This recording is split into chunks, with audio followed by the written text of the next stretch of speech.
মাত্র 1 কাপ আটা আর একটি ডিম দিয়ে খুবই মজাদার একটি বিস্কিট বা নাস্তার রেসিপি শেয়ার করছি। এটি বাচ্চাদের হালকা খিদে টিফিন অথবা ইভিনিং স্ন্যাক্স অথবা চায়ের সাথে সার্ভ করার জন্য খুবই মজাদার একটা নাস্তার রেসিপি।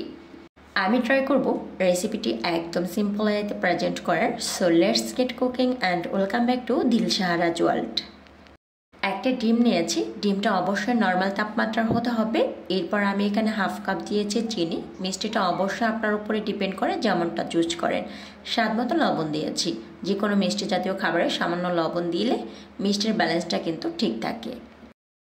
এখন আমি চিনিটাকে ততক্ষণ পর্যন্ত ডিমের সাথে বিট করতে থাকবো যতক্ষণ পর্যন্ত চিনিটা প্রপারলি মেল্ট না হচ্ছে। 1 টেবিল স্পুন দিয়েছি সাদা তিল। আপনারা যদি টেস্টটা একটু বেশি পেতে চান সেক্ষেত্রে কিন্তু এখানে 1 টেবিল স্পুন ঘি ব্যবহার করতে পারেন। 1 কাপ আটা দিয়েছি আর নাস্তাটাকে সফট এবং ফ্লফি করার জন্য এখানে আমি 1 টেবিল স্পুন দিয়েছি বেকিং পাউডার।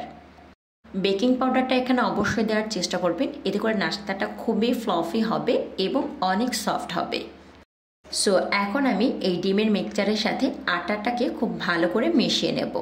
আটা মেশানোর এই কাজটা চামচ দিয়ে কিন্তু খুব একটা ভালো হবে না, এজন্য আমি এখানে হাত দিয়ে মিক্স করে নিচ্ছি।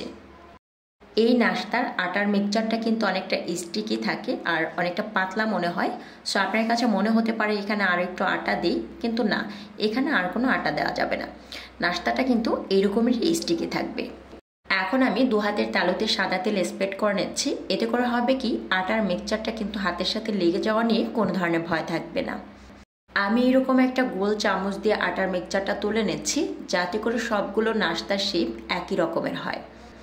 ফার্স্ট অফ অল নাস্তাটাকে আমি 2 হাতের তালুতে খুব ভালো করে ঘুরিয়ে একটা গোল বলাকার শেপ দিয়ে নেব।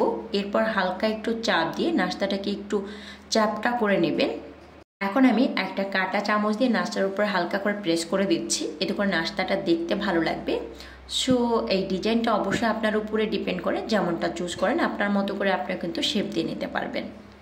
এই নাস্তাটা দেওয়ার সময় তেলটা কিন্তু খুব বেশি গরম করবেন না, এতে করে হবে কি, নাস্তাটা দেওয়ার সাথে সাথে নাস্তার ব্যাক সাইডটা কিন্তু পুড়ে যেতে পারে। আর এখানে আরও একটা ছোট্ট টিপস থাকবে, নাস্তাটা তৈরি করার সময় অবশ্যই চুলার আঁচকে মিডিয়াম এবং লোয়ের মাঝামাঝি রাখবেন। একটা জিনিস নিশ্চয় লক্ষ্য করেছেন, নাস্তাগুলো কিন্তু অনেক ফুলে উঠেছে। এক পিস নাস্তা আমি একটু তুলে দেখিয়ে দিচ্ছি। দিলশাহারাজ ওয়ার্ল্ড চ্যানেলে এরকম আরও অনেক সুন্দর সুস্বাদু এবং সহজ সহজ নাস্তার রেসিপি রয়েছে, চাইলে একবার দেখে নিতে পারেন। এই নাস্তার ভেতরটা ভীষণ সফট এবং বাইরের দিকটা খুবই ক্রিস্পি হয়, আর এটা খেতে কেক এবং বিস্কিট একটা কম্বিনেশন টেস্ট পাওয়া যায়। আর এই নাস্তাটা আপনি চাইলে একবার তৈরি করে 1 মাস মতন কিন্তু বাইরের নর্মাল টেম্পারেচারেই সংরক্ষণ করতে পারবেন। সো আশা করছি আজকের রেসিপিটি নিশ্চয়ই আপনাদের কাছে অনেক ভালো লেগেছে, আর ভালো লেগে থাকলে অবশ্যই আপনার ফ্রেন্ড এবং ফ্যামিলির সাথে শেয়ার করবেন। দেখুন নাস্তাটা কতটা ক্রিস্পি হয়েছে।